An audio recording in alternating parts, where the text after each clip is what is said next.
naturally, all the heavyweight contenders and all contenders in all weight divisions for that matter are trying to hit the jackpot.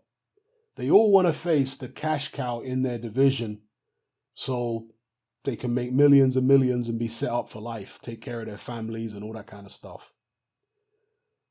But when it comes to numerous heavyweight contenders calling out Anthony Joshua right now, I don't just think it's all down to them wanting a paycheck. Because when Mike Tyson was world heavyweight champion, yes, there were some guys calling him out, but there was a lot of fighters who were not rushing to get in the ring and have their world heavyweight title shot against Mike Tyson. Yeah, a lot of guys were biding their time and, taking a long time before they challenged for the title because the world heavyweight champion was so formidable. There were some guys who felt that way in the 70s with George Foreman. And in fact, George Foreman himself felt that way about Joe Frazier. George Foreman was fighting on Joe Frazier's undercards before he actually fought Frazier. And if you watch the documentary Champions Are Forever, George Foreman said that he was afraid of Joe Frazier. And he told himself, I want to be heavyweight champion of the world, but I wish that Joe Frazier would die first. That's what George Foreman said in Champions Forever. Real good documentary. So, yeah, that's the kind of vibe you had during the Tyson era in the mid to late 80s. So obviously Tyson had opponents and what have you, but some guys were not too keen on getting in there with him anytime soon. In the case of, let's say, Tyrell Biggs, he was really rushed into the Tyson fight because of the fact that he had a drug problem. And his handlers, the Duvers, knew that if they didn't put him in with Tyson soon, somebody else was going to beat him. So he was rushed to his title shot and he took his beating and got his check. But with Anthony Joshua, the Andy Ruiz fight, the first fight in particular, but even the second fight, has shown a vulnerability to AJ, which has emboldened most of the heavyweight division now. Because prior to that Ruiz loss, I don't want to say that the heavyweight division were afraid of Anthony Joshua necessarily, but there was a lot more caution from the contenders when talking about AJ. But now you've got the likes of Frank Sanchez coming out saying he'll defeat Joshua. You've got Robert Helenius, of all people, coming out saying he'll fight Joshua and he'll become the world heavyweight champion from Finland and all this kind of business. And of course, you got Jarrell Miller piping up again saying, yeah, I would have put Anthony Joshua in a casket if we'd fought. So you expect contenders to call out the heavyweight champion, but notice how these guys are all calling out AJ, or they're all talking smack about AJ. They're not talking that way about Tyson Fury, are they?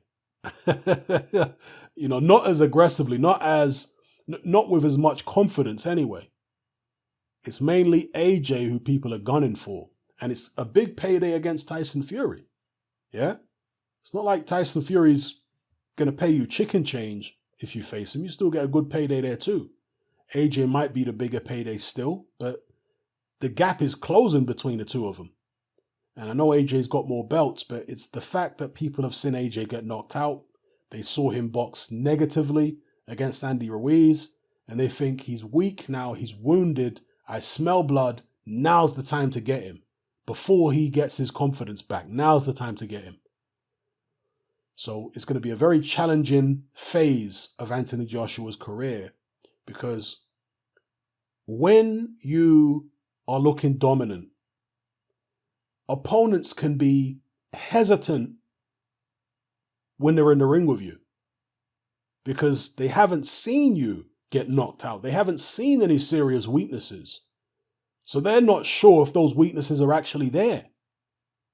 It's one thing believing it, but another thing knowing it.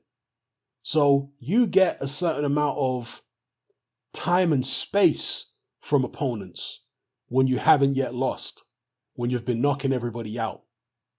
But once they've seen you hit the canvas 4 times and get stopped in 7 rounds, and then be very defensive and wary in the rematch, they're thinking, okay, I can attack this guy. I can actually go for it against him, because it's not just the fact that you know you can hurt him now. It's also that mentally you know there's going to be demons in his head. And that's something you believe you can exploit. So it's going to be a real testing time for Anthony Joshua. He's going to have to earn his respect back. When these fighters are coming at him in the ring with all types of confidence, believing they can knock him out, he's going to have to put some people to sleep in order to win that respect back, get his own confidence back, obviously, but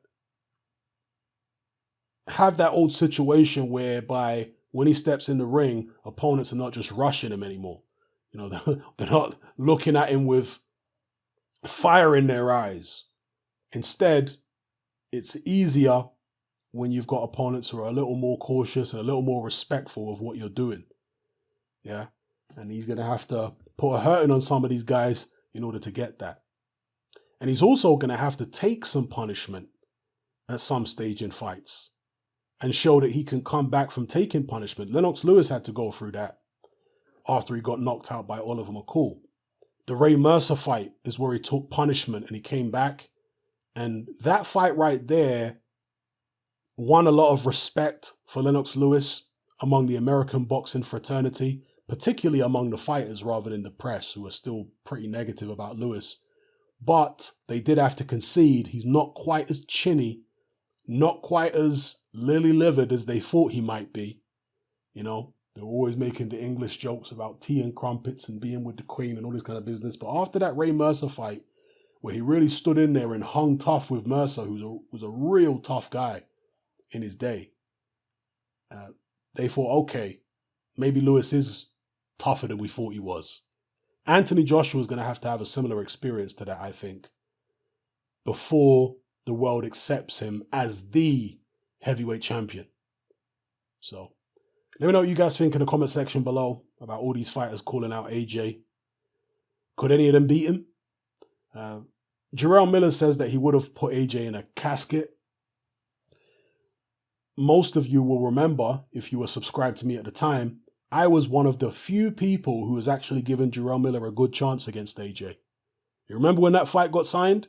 Most people were saying it's a terrible fight, Miller's a plodder, AJ will smash him to pieces. That's what the vast majority of people were saying. I was saying, actually, I think Jarrell Miller's got a real good chance. I said, if he can take AJ's power, I think AJ's going to have a lot of problems against Jarrell Miller.